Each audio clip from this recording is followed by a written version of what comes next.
पुणे बेंगळूर आशियाई महामार्ग वराडे तालुका कराड गावच्या हद्दीमध्ये टोल नाक्यासमोर आयशर टेम्पो पलटी झाल्याची घटना मंगळवार दिनांक 27 रोजी सायंकाळी 4 वाजण्याच्या सुमारास घडली। मुसळधार पावसामध्ये चालकाचं नियंत्रण सुटल्याने टेम्पो पलटी झाली। सुदैवाने या अपघातात कोणीही जखमी नाही, मात्र टेम्पोचं नुकसान झालं आहे। तळबीड पोलीस ठाण्याचे कर्मचारी शहाजी पाटील यांनी भर पावसात टेम्पो बाजूला करण्यासाठी व वाहतूक सुरळीत करण्यासाठी परिश्रम घेतले।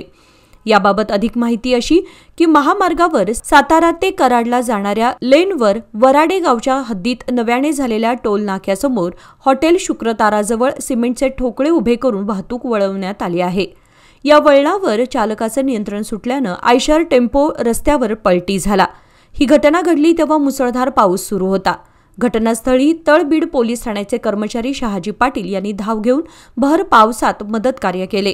आयशर टेम्पो उचलण्यासाठी क्रेन बोलावून घेतले, तसेच दोन्ही बाजूला वाहतूक कोंडी होऊ नये यासाठी प्रयत्न केले।